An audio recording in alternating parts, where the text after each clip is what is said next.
Good morning and a very warm welcome to this very special event that marks the beginning of the year and the series of seminars that we usually have.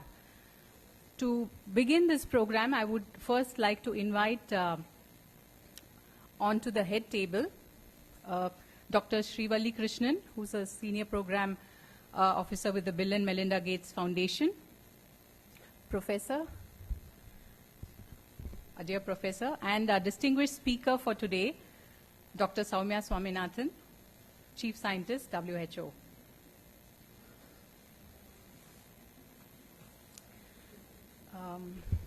The daughter of Dr. C. Gopalan, in whose honor this event is being held, is with us today, but I think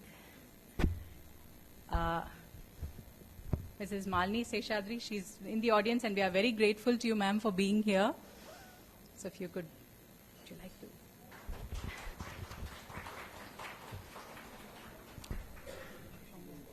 I think she's not comfortable. Ma'am, we would also like you to be at the head table, but if you would like to come, it's okay. Yeah, I think she's more comfortable in the audience. This is a special event. The best way of honoring or remembering the lifetime's contribution of a person is to actually carry forward the work and the legacy that they have given us. The Dr. C. Gopalan Memorial Lecture was instituted last year after a condolence meeting that we held in his memory, called the Father of Nutrition Research in India. During the program, Professor Swaminathan announced that we would have a memorial lecture that would help us not only share the importance of the work that's happening on nutrition in India, but also take forward contributions from others in similar lines. So to start and to formally introduce the speakers, I will be calling upon our Executive Director, Dr. Hariharan, to formally welcome the gathering.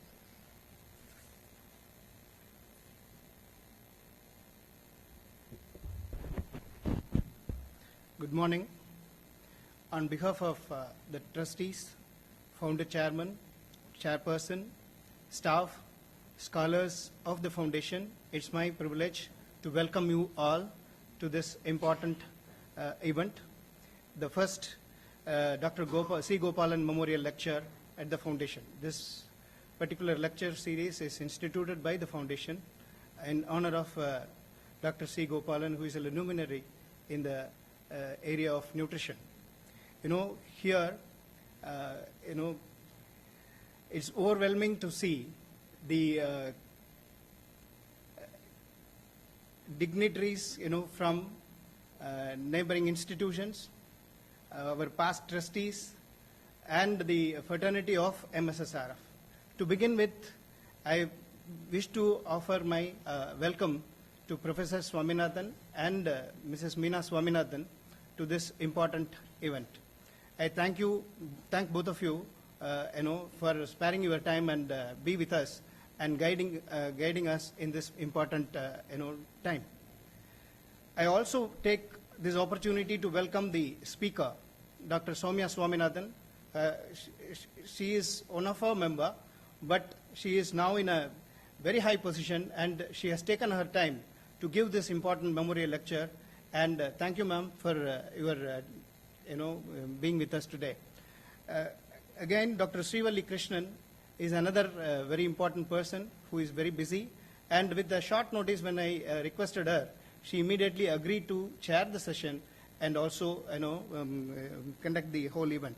I request you to chair this particular lecture series. And to mention the director of directors of CLTRI, director of Tuberculosis Research Center, and many other neighboring institutions are here. If I start mentioning about their names, then the whole welcome address will go into in a long way. So to cut short, I welcome you all once again to this particular important event. I also take this opportunity to highlight, Foundation is working in the area of food and nutrition security for a long time. And in fact, we are trying to work on to bridge the gap between agriculture and nutrition. When I heard Professor about his close interaction with Dr. C. Gopalan, I understood the seeds to bridge the divide between agriculture and nutrition started when they started interacting together. That's the time when both of them were started, exchanging ideas, how exactly they can use agriculture to bridge the divide. To highlight some of the recent, areas where foundation is really working on, you may be aware that, foundation is working on key programs like alleviating poverty and malnutrition through biodiversity conservation and utilization. In that particular program area, in that particular program also, we work with the grassroots, conserved their biodiversity so that nutrition security is ensured at the household level, and the produce can also help them to come out of the poverty lines.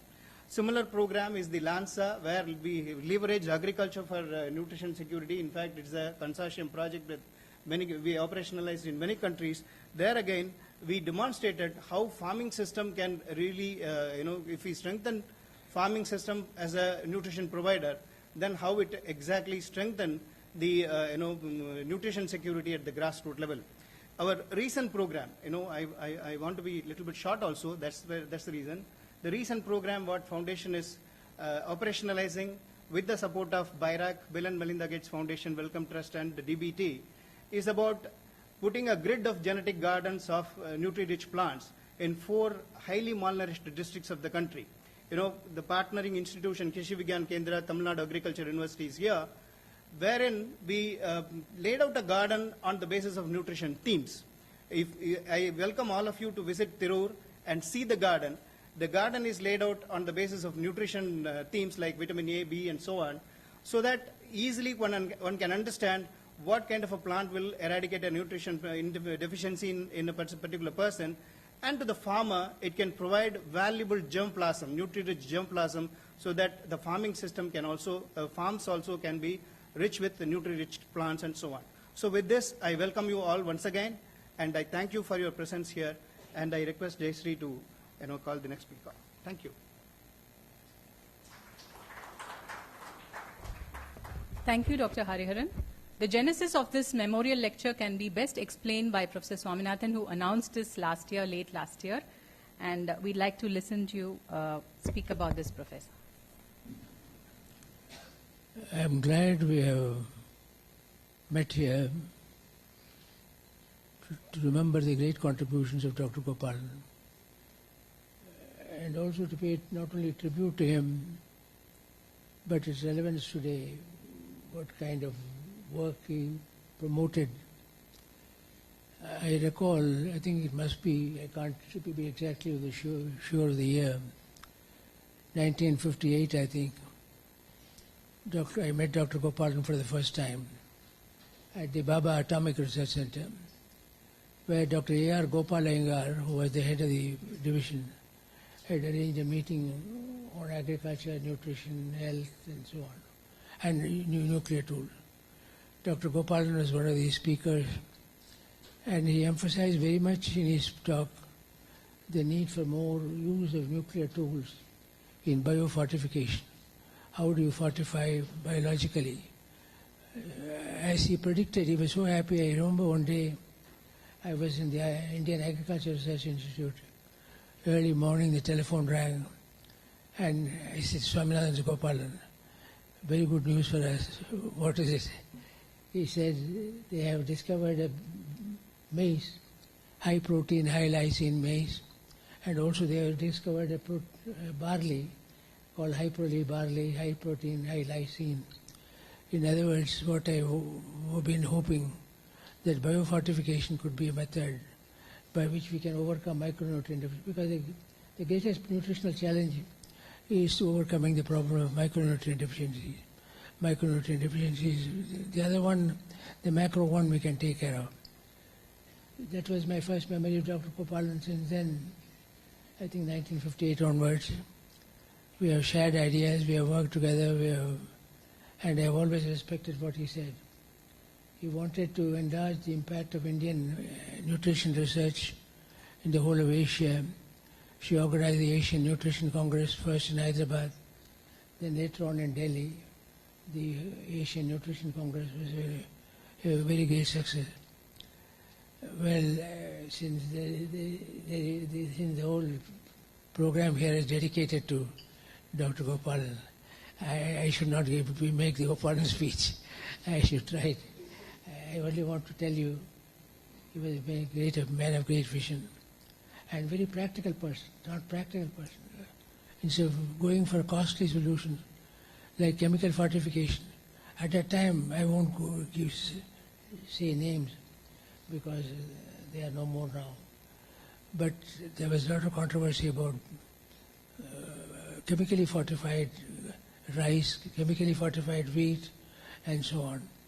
Dr. Gopalan always said biological fortification, biofortification is more important. And he has proved to be correct, because all over the world today, in our struggle against malnutrition, nobody talks about chemical fortification. People talk only biofortification. So let me thank him for all the work he has done and for all the influence he has had in promoting a nutrition secure India. Without parallel, he was the most outstanding leader, and we all have to, we follow. As I said, I met him at the Atomic Energy program in Baba Atomic Research Center. Even at that time in 1958, he said biofortification is the way, not chemical fortification. So ahead of his time, we have to learn from what he said. There are a number of books, fortunately, on Dr. Gopalan's work. And also the National Institute of Nutrition is one of the finest in the world today. He converted it, I have seen it grow from the early 1960s onwards. He has converted a small institution into one of the most outstanding institutions in nutrition in the world today. So I salute you, sir, and we'll do our best to ensure that a nutrition secure India is not just a dream, but it's a reality. It can be reality if we follow the pathways we have shown, not costly pathways, but the simple, natural pathways are shown, were taken. So thank you, and I thank you all for, I thank the foundation for organizing this lecture and for this dedication to Dr. Gopalan, and I want to thank all of you who are here. Since the main speaker is Dr. Soumya Swaminathan, I am not going to say anything about. She will speak for herself. Well, only one word I should say, forgetting that I am father and so on. She is the one who actually practiced the fortification of food in tribal areas, more biofortification. She felt nutrition is as important as chemicals, as drugs. Nutrition is as important as drugs.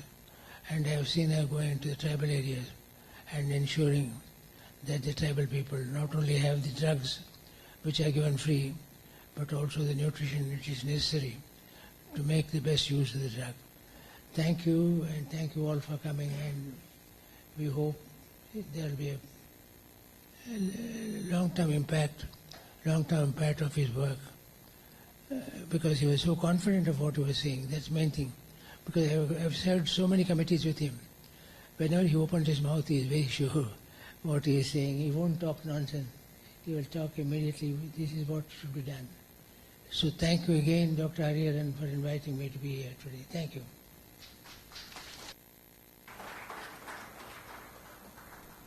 Thank you very much, Professor, for those insights. Dr. Hariharan already spoke about the people who are here today. Just for information, this lecture is also being live streamed. So all those who have remote access have already been contacting us. In fact, must mention that in terms of quantity and quality of responses we got, people were very appreciative of two things. One, that Dr. Gopalan's memory is being commemorated in this manner, and the second, that also Dr. Soumya has been speaking today. So those are the two things which have really been the draw, and I think making this more effective. I'd now like to call upon Dr. Bhavani, who's the Director of the Agriculture, Nutrition and Health Program at MSSRF, to introduce our speaker.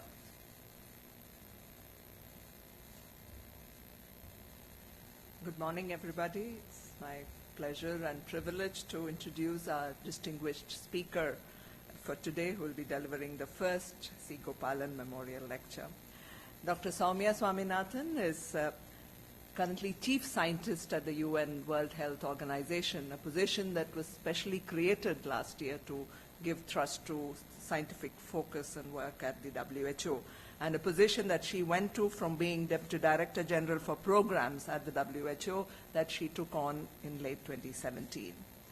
A trained medical practitioner and pediatrician from India, and a globally recognized researcher on TB and HIV, Dr. Soumya brings with her over 3 decades of experience in clinical care and research, and has always worked to translate research into impactful programs.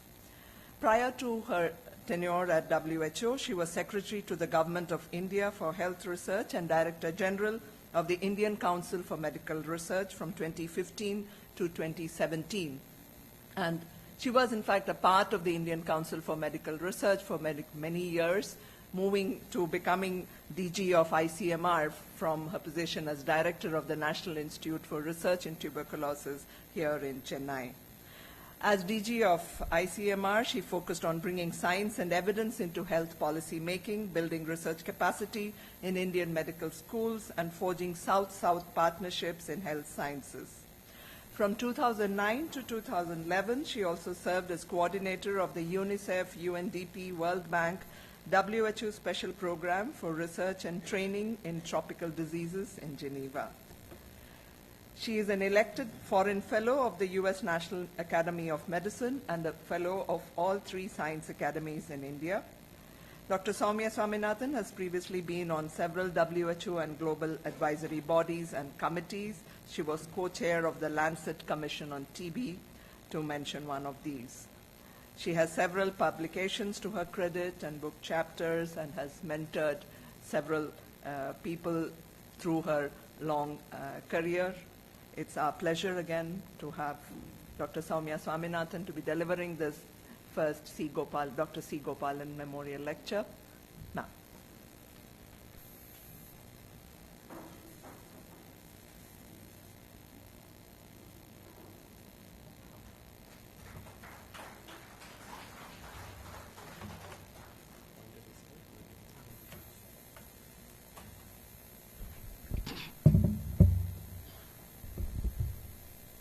Distinguished guests, colleagues, ladies and gentlemen, I'm delighted to be here today to deliver this. In fact, it's a real honor and a privilege for me to be giving a lecture in honor of a very great Indian scientist and luminary, Dr. C. Gopalan. And the topic of the lecture today also, I think, is very timely, given that we are living today in what is called a time of climate emergency, where the climate change is happening so rapidly that everything around us is changing, and unless we take cognizance and take action on multiple fronts, it will soon be too late. So I'm glad to see a number of young people in the audience today, because it's really all of you who have to decide what the future is going to be like. So the topic for today that I've selected is the double burden of malnutrition, because traditionally we are used to talking about undernutrition in India, but let's also discuss what else is happening, and also what the policy actions are going to be needed. And I'm sure there are many areas which I will not be able to cover today. But first, let me pay tribute to the man in whose memory we're all gathered here today. Dr. Gopalan's, in fact, celebrated his centenary, his 100th birthday last year, and then passed away a few months ago. He was a brilliant young medical student and a doctor, and after his graduation, he got an opportunity to go to the UK, and I think did his PhD in a record time. Probably Malini can correct me, but from what I have read, he completed his postgraduate training and his PhD in nutrition and came back to India and decided to work on nutrition at a time when it was not really a topic that medical doctors wanted to work on. And the reason is he saw on the wards in Madras Medical College and Stanley Medical College, a number of children and adults with florid signs of nutritional deficiencies like pellagra and beriberi and marasmus. It was all very common. And he thought, if I'm seeing so many cases in the hospital wards, then what should the countryside be full of? You know, there must be 100 times more of malnutrition out there which we're not aware of. So he went to the Nutrition Research Laboratory in Kunur, a very small laboratory that was set up by British scientists in an old jam factory, and started doing research on nutritional deficiencies. And in fact, in this picture you see Jawaharlal Nehru visiting the NRL in Kunur in 1950. And then I think he was so impressed that he not only gave a grant and wanted the work to continue, but then it was moved to Hyderabad, and then later on it was renamed as the National Institute of Nutrition. And you can see Dr. Radhakrishnan, the president, going around the NIN Museum. And NIN, of course, is one of the premier institutions in not only in India but in the world that did so much of foundational work on nutrition. So he was not just a good scientist or a nutritionist, but he was a wonderful teacher. He built the capacity not only of Indian nutritionists but in Asia and globally. He was obviously a visionary and a builder of institutions and people. And a journal, an international journal, described him as a distinguished and accomplished combination of physician, nutritionist, teacher, researcher, policy shaper, executive, and activist, something that very few people this description would fit. And then after he was director of NIN for many years, became the DG of ICMR, set up several new institutions during his tenure as DG, including the ones that are dedicated to research on leprosy, to malaria, and to vector control, because he realized the importance of these vector-borne diseases. And then after retirement set up the Nutrition Foundation of India. And as Professor Swaminathan said, long before anybody else was talking about these linkages, he recognized that agriculture, nutrition, and health were closely linked and therefore needed coherent policies. And today, 60 years later, we're still discussing the same thing. But it's just that it's become very much more urgent now. So he influenced the field of nutrition sciences, and through his work, I mean, very fundamental work on marasmus, kwashiorkor, the kind of, during my training in the 1980s, I've still seen some cases of florid kwashiorkor, of florid pellagra, of vitamin B1, B6 deficiency. Today you don't see those, luckily, but we have a lot of subclinical deficiencies now of micronutrients, what is called as hidden hunger. But at that time, people did not know the causes of these things, and he found out. He also conclusively proved that exclusive breastfeeding was important for the growth and development of babies. At that time, the Western thinking was a little bit different. It was more about replacement or artificial feeding, but it was his work on breastfeeding that even poor and undernourished women, the quality of the breast milk is as good as for anyone else, and therefore the baby's growth needs that exclusive breastfeeding.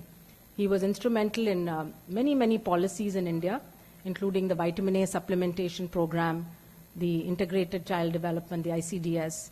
But he was also quick and the first one to go back on his own recommendations if the findings and the science had changed. So vitamin A program was something that was based on his work. But many years later, when vitamin A deficiency was no longer a big problem, he was the one who said it should be relooked.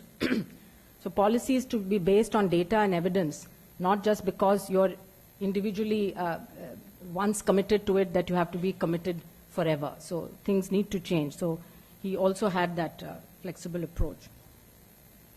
So I want to talk a little bit today about what is called the double burden of malnutrition, or the new nutrition reality. And then I will also give a little bit of data from India, and then talk about the policy actions that are needed now. So just a few weeks ago, actually, colleagues at the WHO published a supplement of the Lancet journal a series of papers which is called the New Nutrition Reality. So what is this reality? It is the coexistence of overweight and obesity along with stunting. You see, we've always looked at the two differently. Undernutrition and deficiencies we always think is a problem of the low-income countries, and then overweight and obesity is a problem of the high-income countries. Our policies have also been addressing these two separately. But the new reality today is that these coexist in countries, in communities, and also within households. We currently have about 2.3 billion children and adults who are overweight globally, and about 150 million stunted children. So definitely the burden of overweight and obesity is growing very, very rapidly, just as the burden of undernutrition is coming down. So more than a third of low-income countries today have overlapping, they have both undernutrition and obesity. And what is stagnating really are the anemia rates, while obesity is rapidly growing. This can affect generations because both undernutrition and obesity, if it occurs in a woman of childbearing age, it has implications for the next generation, because babies who are exposed to either undernutrition or overnutrition, they develop changes, including epigenetic changes, which carry on into their lifetime. And I'll show you some data shows that if you're born to a woman who's undernourished or overweight, there are several things which happen to you during your life, which then cannot be easily addressed.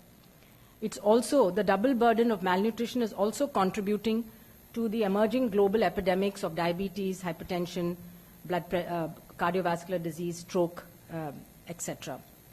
So there is now what is called the UN Decade of Action on Nutrition, which was endorsed by member states in 2016. So 2016 to 25 is the Decade of Action on Nutrition. We're already in the middle of it. We have 5 years to go, but a great deal of work.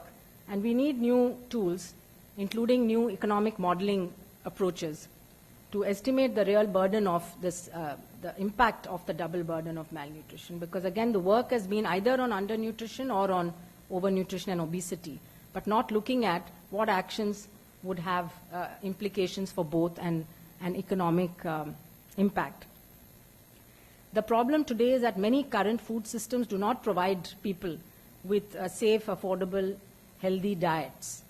And many people are increasingly exposed to ultra-processed foods. And all of us see that today. If you go out and see what children are eating, it's not home-cooked or healthy foods. Most of it, and this is in the poorest families also.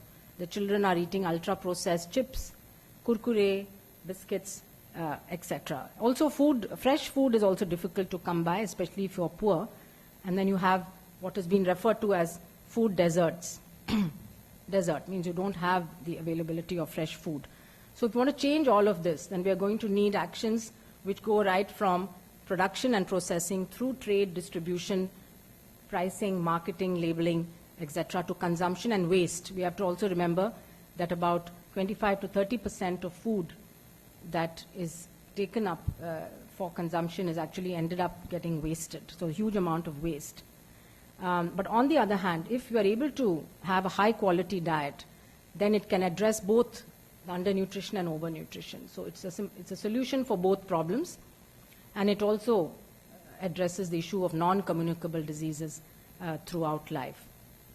So we'll come to the different components, but there were actions that are really necessary are across the life course, starting from birth, or starting from antenatal period, or the first 1,000 days of life are very important. Exclusive breastfeeding, then access to good complementary food and nutrition for the growing child. And then, of course, there are socioeconomic factors and food environments. So we'll talk about some of the double duty actions that have been identified by this Lancet Commission, which reduce the risk of nutritional deficiencies as well as the risk of obesity and NCDs. So I'll run through some slides on this. So what is the definition of double burden of malnutrition? It basically is when you have a high prevalence of undernutrition, either wasting, stunting, or thinness in women above these levels, along with a high prevalence of overweight or obesity in adults and children. And as I said, it could be at the country level, at the household level, as well as at the individual level. You can have an individual who is both under and overnourished. So if you look from the 1990s to the 2010s, you can see that the burden of this double burden is shifted completely. Many countries have improved. Latin America, Caribbean, and North America, North Africa, and the Mediterranean region actually have showed an improvement. So the burden now is in Southeast Asia and Sub-Saharan Africa, where you have this. So it's mostly the low-income countries now that have the burden.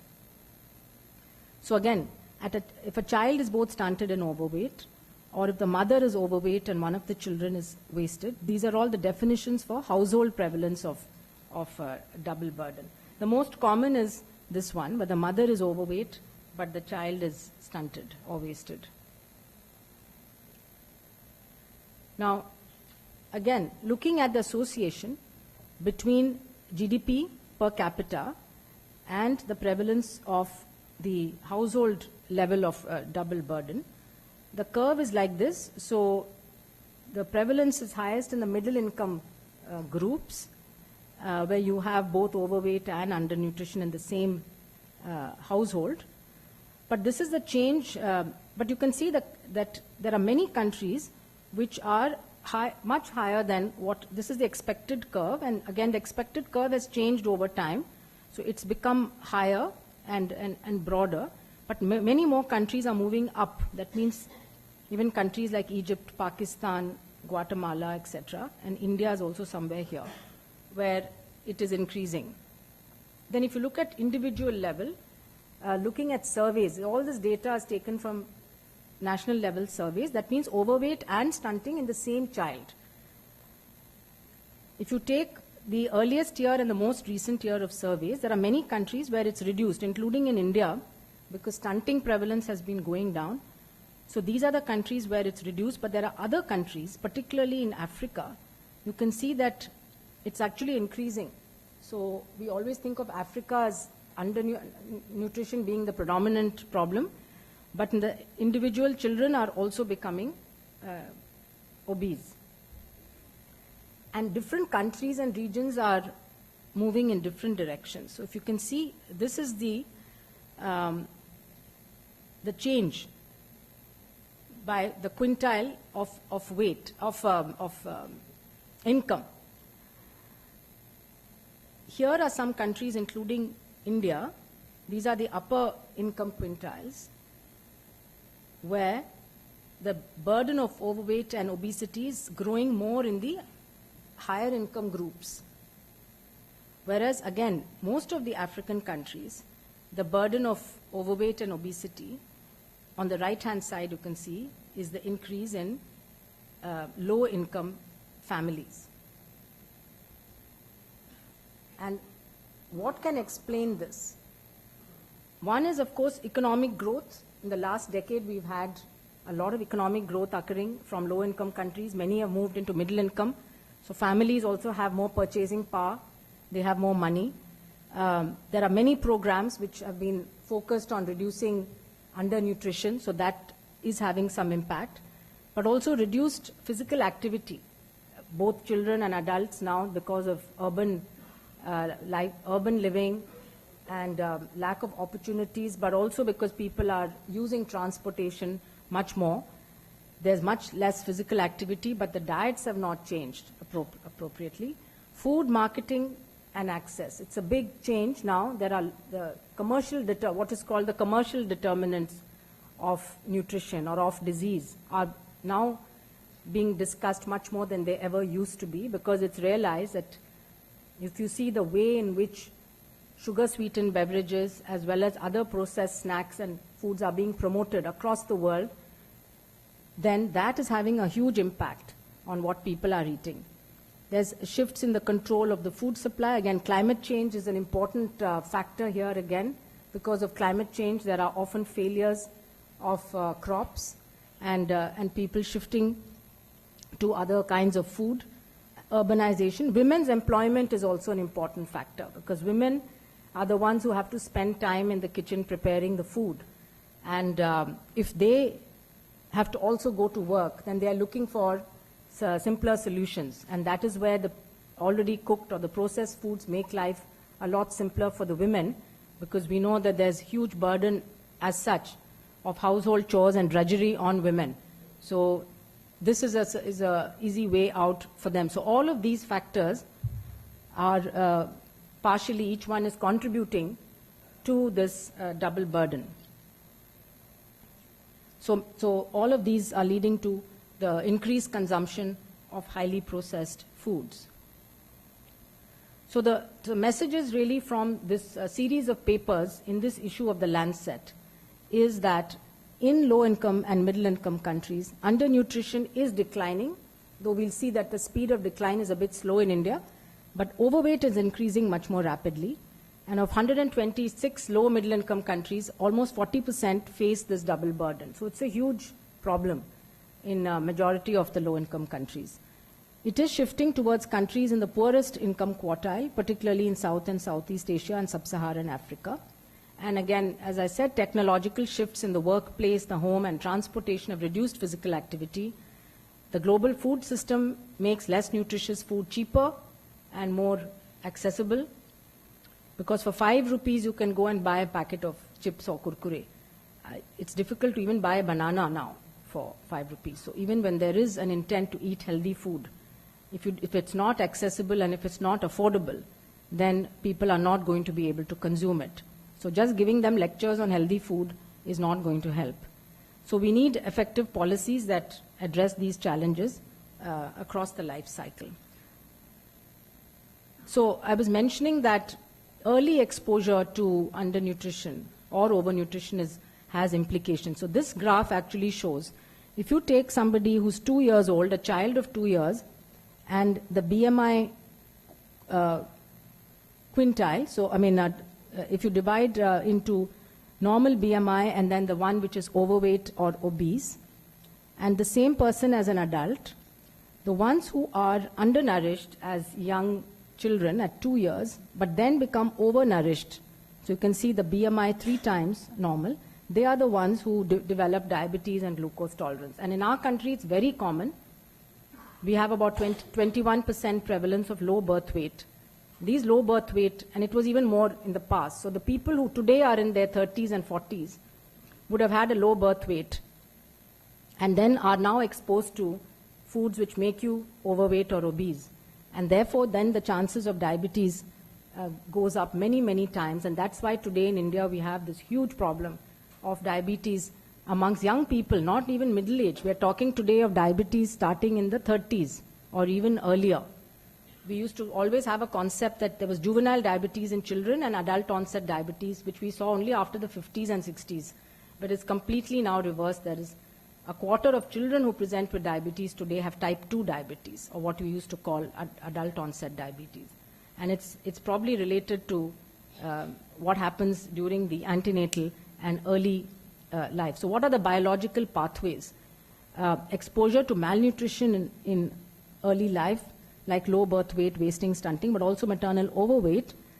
These are all the changes which happen in the fetus. Organ size, structure, and function is different. The programming of hormonal axis, epigenetic changes in gene expression.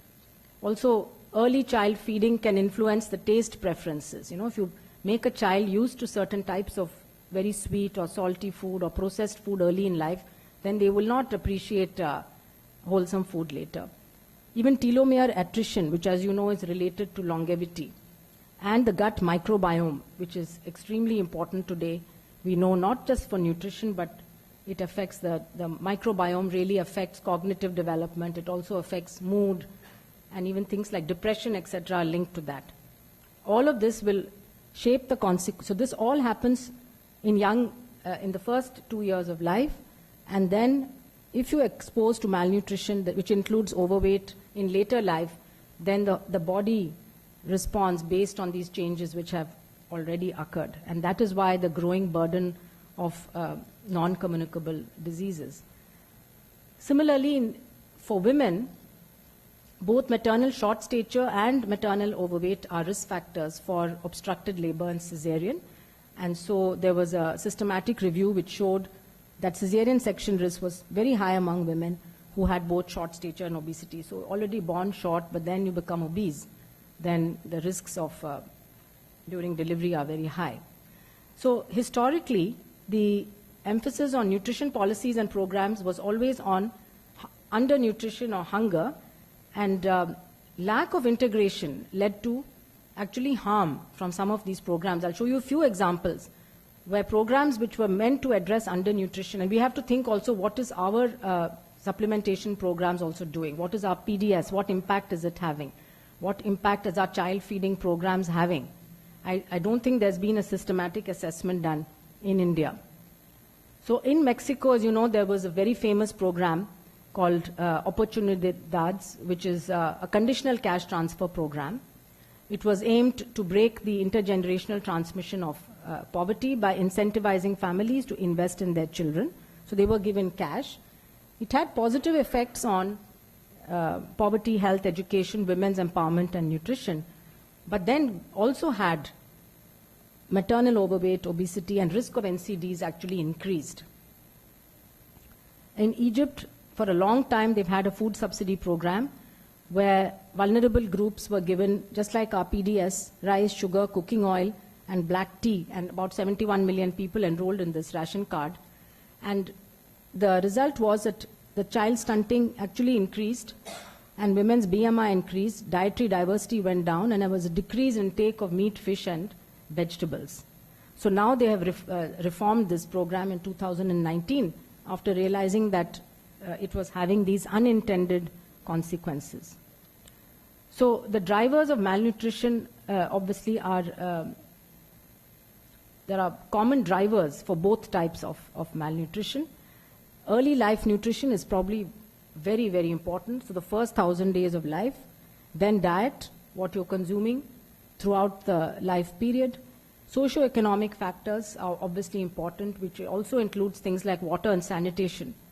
And then the food environments, what you're able to buy and what is available and accessible. So let's look at the disease, the data from India, and there's some data that's from the National Family Health Survey, the round 4, which is already now several years old. The global burden of disease estimates for India, which I was associated with when I was at ICMR, and then the very recently released comprehensive National Nutrition Survey that was coordinated by UNICEF. So this survey was a first ever national micronutrient survey, and they looked at people from 0 to 19 years, which is a group that has been missed out in the other nutrition surveys. So it was, you can see the geographic coverage was throughout the country, and about 112,000 children were screened, and even samples were collected from about 51,000 children, and it was a very well representative sample. And the main goals were to measure malnutrition in children and adolescents, including micronutrient deficiencies, and also to look at NCDs. So 4 sets of key findings. The first finding is on anemia, which of course is a huge problem. Now the estimation was a little bit lower than what the NFHS 4 has found. So it was in the 1 to 4 year age group, it was 41%, and then it reduces to 24% and 29% in the higher age groups. Anemia, and then iron deficiency is not the only reason for anemia. That was another important finding, that among anemic children 1 to 4 years, only half, 53%, are iron deficient. So the remaining have anemia, but it's not due to iron deficiency. So what is it due to, right? And you can see very high anemia in the young age group, and then gradually, slowly it reduces a little bit. Again, looking at the different age groups, it shows the same thing, but you can see the geographic distribution of anemia. Severe public health problem of more than 40% is in these states here, but anemia problem is there throughout the country except for 1 or 2 states. And 10 to 19 years age group, you can see a few states which are doing better, but again, large part of India has got this problem. And if you look at adolescent age group, then you can see anemia in boys and girls is almost the same till the age of 10 or 11, and then it's double the rate in adolescent girls compared to adolescent boys. Because obviously adolescent girls are also losing blood through menstruation, but there may be other reasons also, or diet and so on. So again, this is just to show that almost half the population has anemia, but not everybody has iron deficiency. The second major finding was about the other micronutrients they looked at, vitamin A, B12, D, and iodine. Vitamin A deficiency, still 18%. So I mentioned Dr. Gopalan had said we should relook at whether we need the vitamin A prophylaxis program anymore in India. But this survey has shown that it's still 18%, and of course there's some geographic variation. So I think this needs to be looked at in more detail. Again, quite a lot of vitamin B12 deficiency. This is common in vegetarians. So it ranged from 15 to 30%, was again highest among adolescents. Vitamin D deficiency, also significant proportion of children. The school-age children were found to have more of vitamin D deficiency than the younger children. So again, speaking to the diet, but also perhaps less exposure to sunlight. Urinary iodine was found in all states adequate. So this is the success of the salt iodization program that India has had for many years. So this is vitamin D deficiency by, you can see these are the different states. This is the median for India. The seasonality also affects. So there's a lower prevalence in the summer months, higher prevalence in winter, and heavy air pollution. So a lot of North India today is suffering from heavy air pollution. This may add to the problem of vitamin D deficiency. And again, it's in younger age groups, there's more of deficiency. But you can see that the deficiency seems to be more in the northern states, Punjab, Uttarakhand, Delhi, Haryana, Manipur, etc. And Tamil Nadu, Assam, Meghalaya, Nagaland, that's northeast states are over here. Urinary iodine, in fact, Tamil Nadu showed higher than adequate, but otherwise most states were doing quite well. The third important finding is the non-communicable diseases, where they found a growing threat of NCDs among children. So 10% of children and adolescents actually pre-diabetic. So what does this mean? This means that once you are pre-diabetic, they are going to go on to develop diabetes, unless some drastic action is taken. So already you have 10% of children in the 1 to 19 age group. So you can imagine what is going to be the future of the diabetes epidemic in India. Again, 10% of children had high triglycerides, and some had high cholesterol. And a lot of them had low HDL. HDL is a good cholesterol.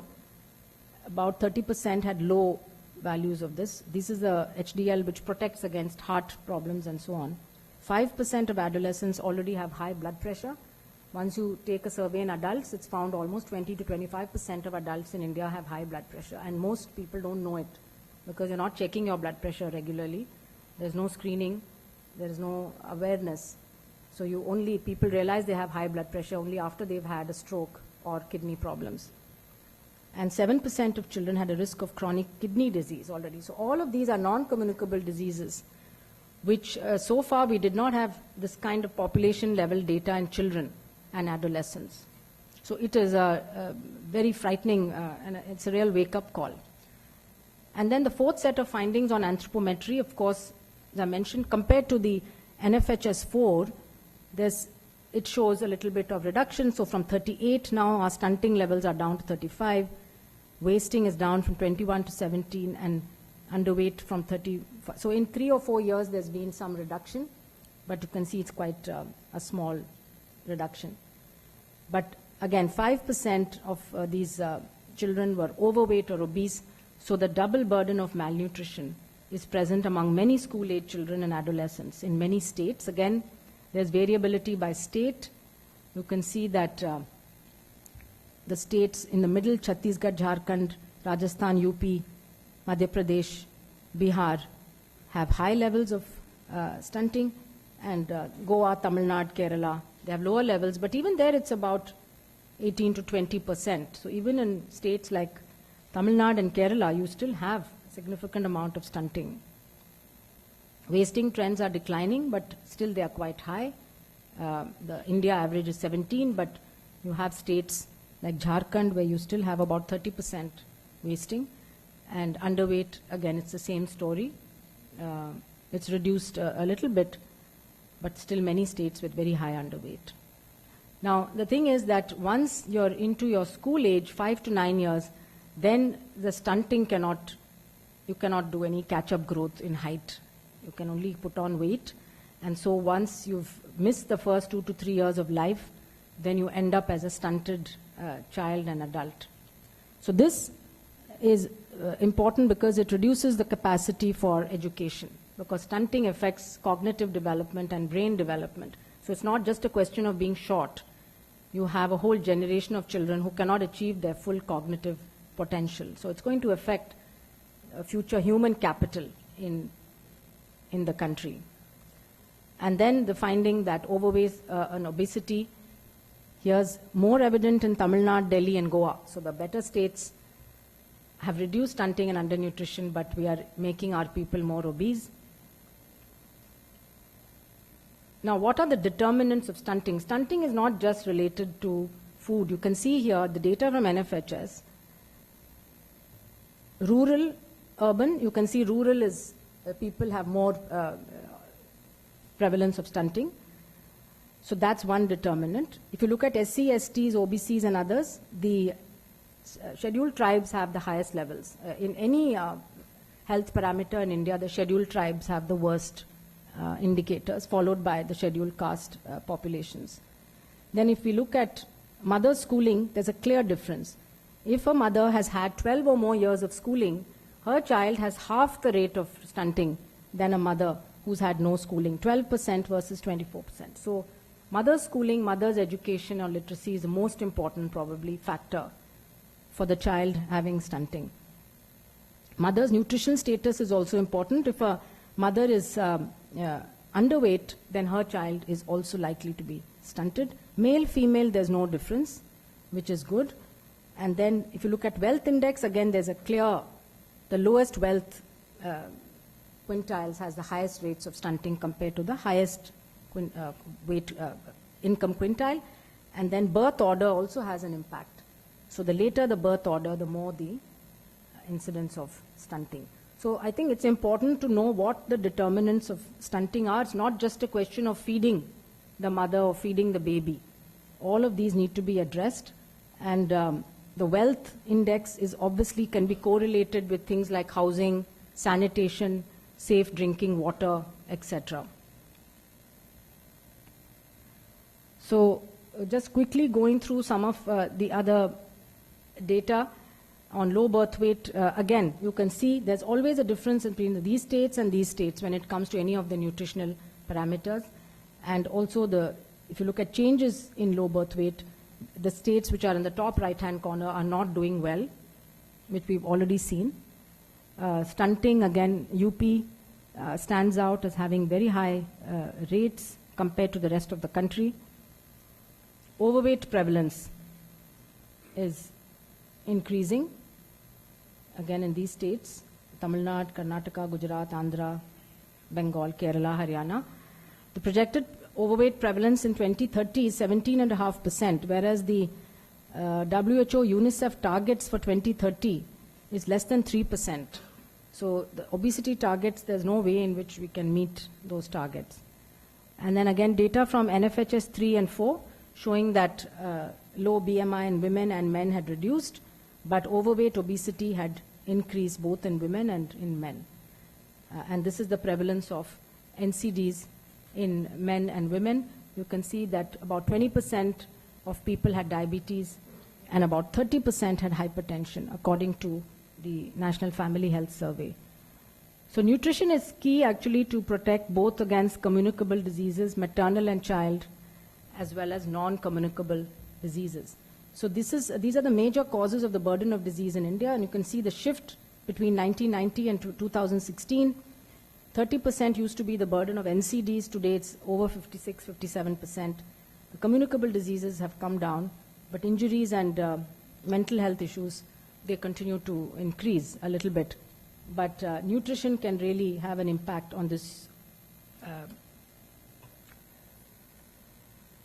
And again, when you look at the disability-adjusted life years between 1990 and 2017, this is work that was published earlier this year in the Lancet. We looked at state-level burden of malnutrition and how it impacts on the disease-adjusted life years. 2/3 of total DALYs and deaths in under 5 children are still attributable to malnutrition. So if we are going to, again, reduce under 5 mortality, reduce maternal mortality to meet the SDG goals, then without addressing malnutrition, it cannot be done. And in fact, in all ages, not just in children, malnutrition is a leading risk factor for disability-adjusted life years, whether it's diseases like tuberculosis, being more prone to infectious diseases, but also the non-communicable diseases. And low birth weight, which is the largest contributor to this at a prevalence of 20%, and obviously it is higher in the states with a low socioeconomic development index.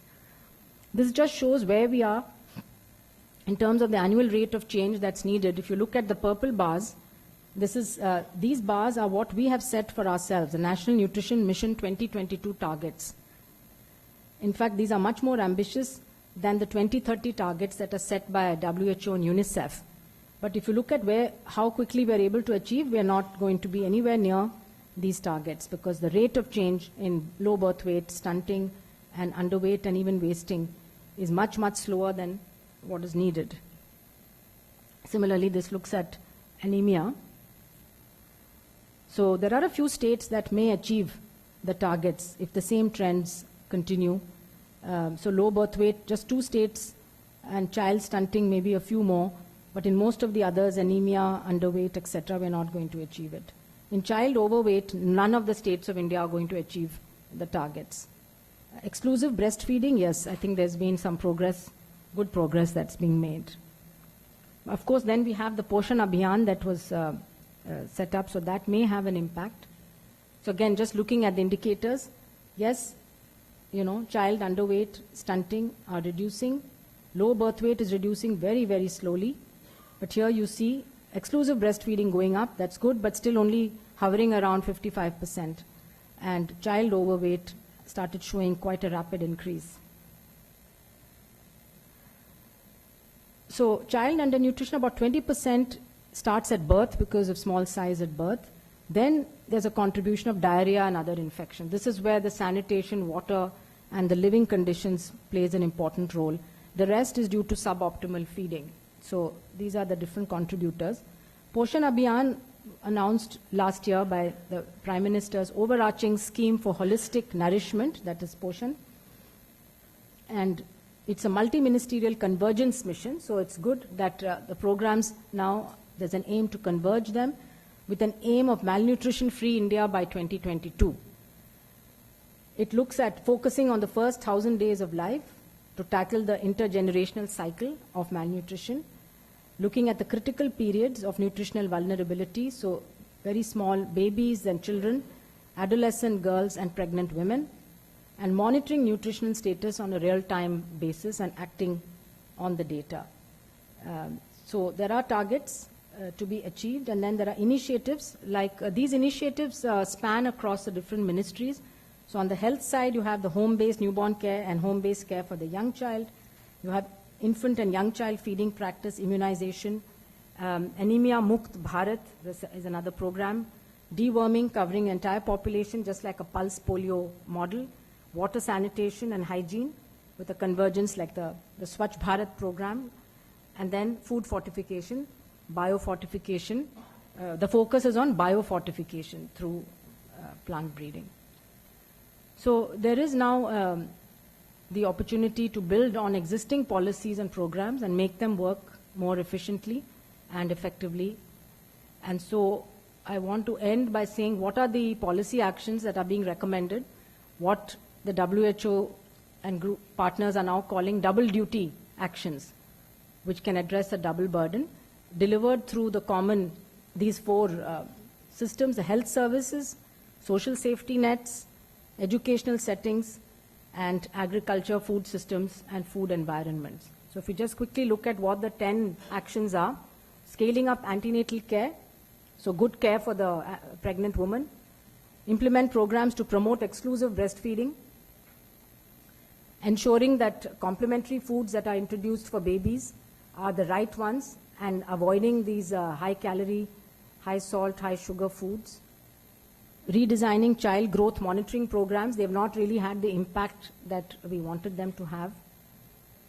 Preventing the undue harm from energy dense and micronutrient fortified foods. You know, there's quite a lot of discussion even on the use of the RUTF because it's based on a very high fat, high calorie type of a food, and what that's really doing to the babies and children who are given that for treatment of course, they're given for treatment of moderate or severe malnutrition. But what is the long-term impact of feeding them these kind of things? We need to look at that. And in India, of course, there was a trial done which compared RUTF with homemade food for treating malnutrition, and it was found to be equally effective.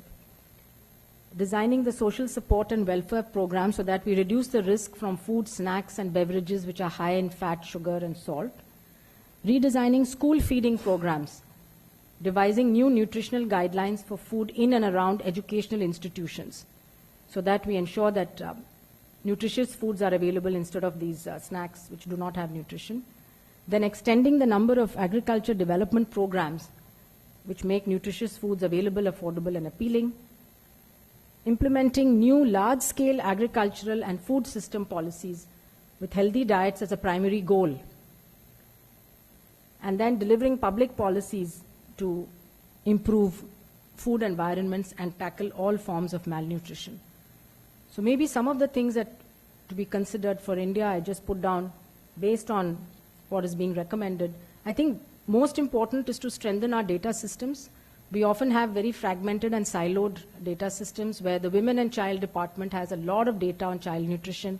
The Health Ministry does not have access to that. There's no common platform for people to look at the data, analyze, and use it. And most importantly, there needs to be feedback to those Anganwadi workers and those health workers in the field who are actually delivering the program and also collecting the data. So it's always a one-way street as far as data is concerned. We need to turn that around so that there is a feedback mechanism being given. And the National Institute of Nutrition used to run the National Nutrition Monitoring Bureau.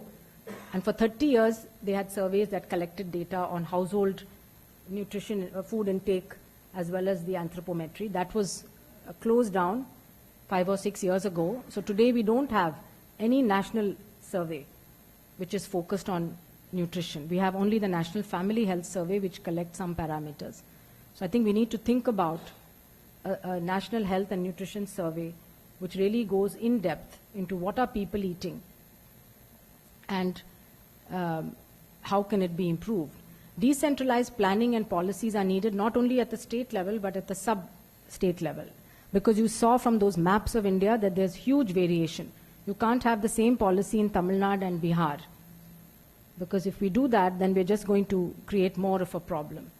So the PDS system in Tamil Nadu needs to now really start thinking about, and the school meal programs really need to start thinking about how to respond to the data that's showing high diabetes rates in young children. How does the state respond to that?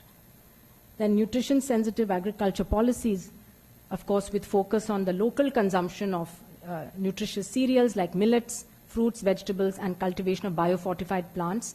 And Dr. Hariharan mentioned that the foundation has made a beginning in this in four places in India with the development of these gardens of biofortified plants and really teaching the local people how to eat locally available, nutritious, and affordable food.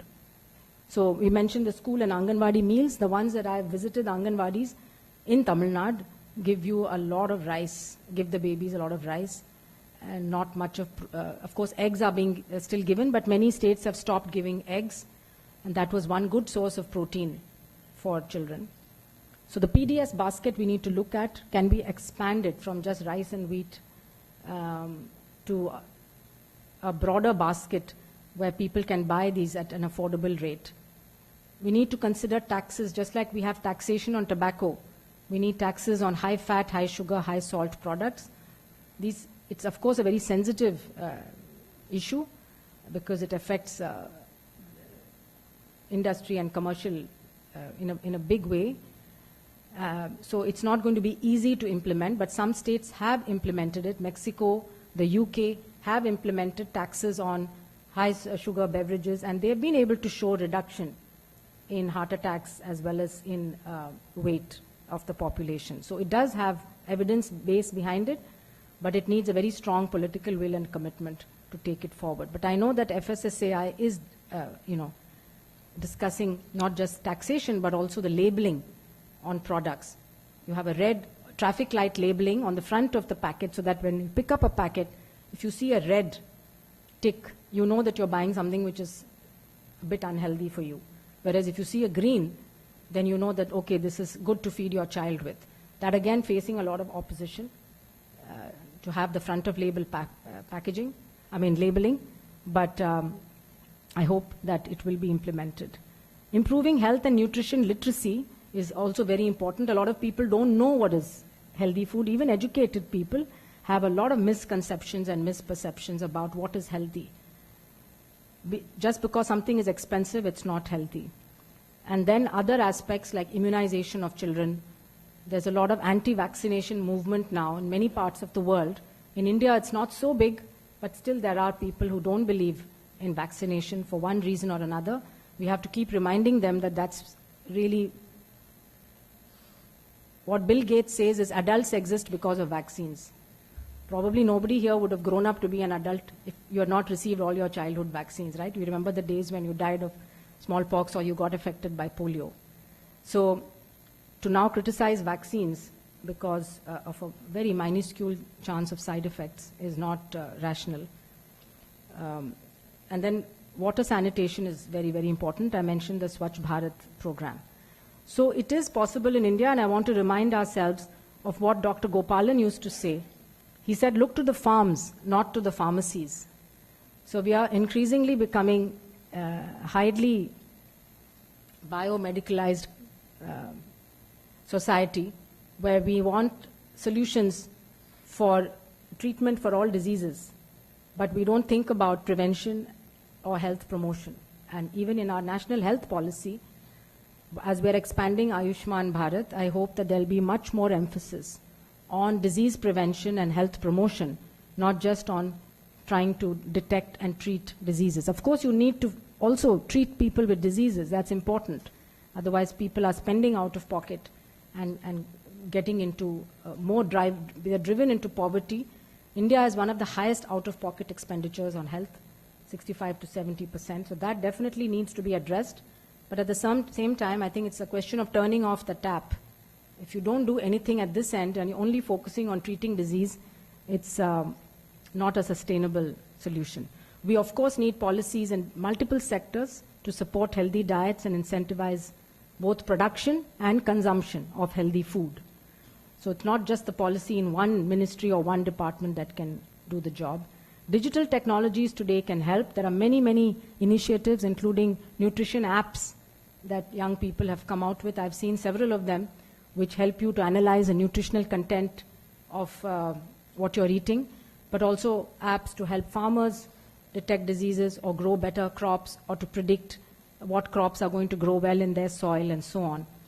And I think it's really important to promote research, both basic R&D, but also more of operational and implementation research to see which of these strategies and policies are working and why they are working, or if they are failing, then we need to analyze why these policies. And this is true across the board. It's not just for nutrition, but much more focus on implementation research and also this is a complex area. Nutrition is not an area which you can have one intervention and have an impact. So it's multiple interventions. It needs a multidisciplinary group to study the impact of these interventions. So it needs different ministries, especially the science ministries, to come together. And we had initiated some programs between DBT, ICMR, ICAR to really focus on this topic, but I think much more can and should be done. So I'd like to thank you very much for your attention. Thank you.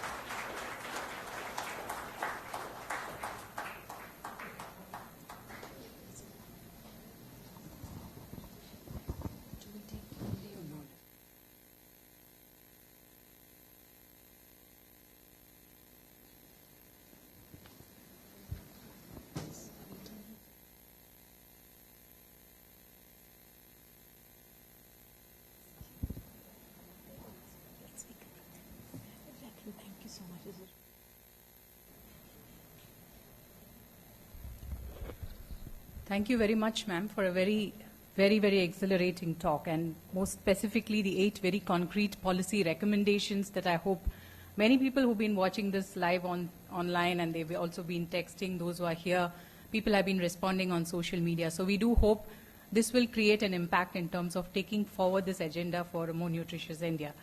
I now have the honor of calling upon our special guest for today, the chair, Dr. Srivalli Krishnan. Thank you very much for joining us, and for also, taking over to chair this particular session in terms of offering your remarks at the end of this talk. Yes. Thank you so much. And first of all, I would like to thank Professor, the foundation, as well as Dr. Hariharan for inviting me to this really insightful talk that Dr. Soumya just gave.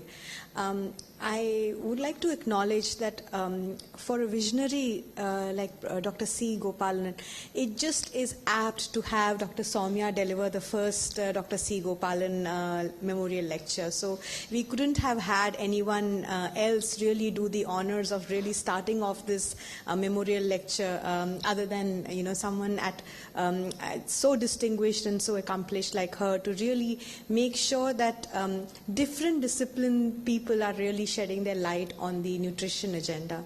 And just as she said, and I don't want to repeat, but also the sort of messages that really came across from today's talk, that it requires convergence, it requires multiple disciplines to work together, and most importantly, how important it is now than ever to really look at how these double burden of malnutrition is really considered important, both in terms of how we look at the population in the country, really deliver on the economic gains. So if the country has to really foster growth in terms of economics, it's important that we give a very serious thought and look at the different types of policy options that are required to make sure that we are able to address this more effectively.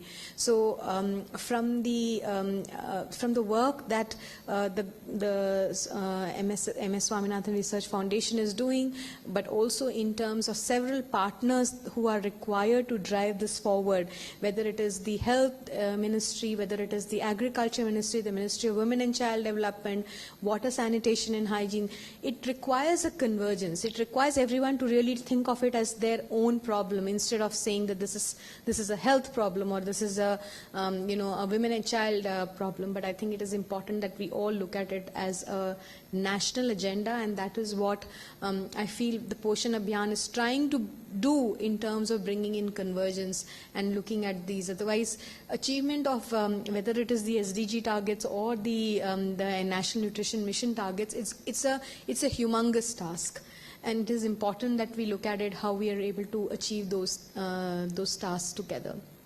One of the things that you highlighted, Dr. Soumya, was to really look at how data and digital technologies can really be useful. And to that, I would really like to emphasize that it is important that we have good quality data that allows us to identify where the problem exists and to identify what sort of solutions can be really addressing some of these challenges.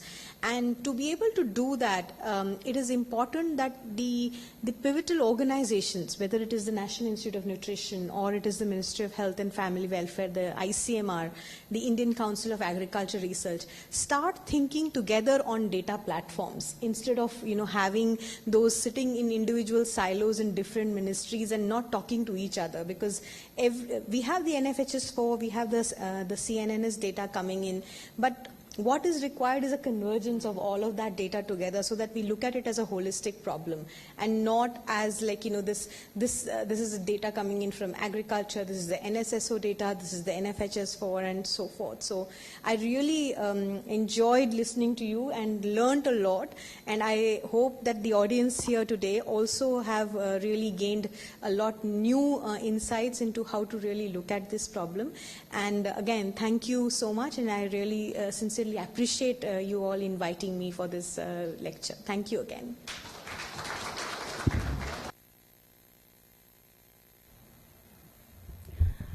Thank you very much, Dr. Srivalli. And yes, I think the big takeaway here is data crunching and how do we get that together. just to clarify that during our usual seminars, we do have a Q&A session. We open it up for discussions. But since this is a memorial lecture, we are listening and we are also remembering the work and the lifetime's contribution of Dr. Gopalan. So this is not opened up for questions, though I'm sure there's many people in the audience who have a lot to ask. So it's my job to just wrap up this session today.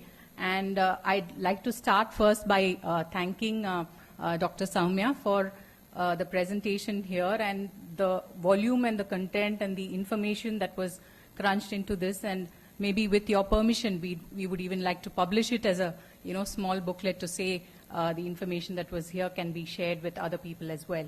So thank you so much, ma'am. It was really a delight.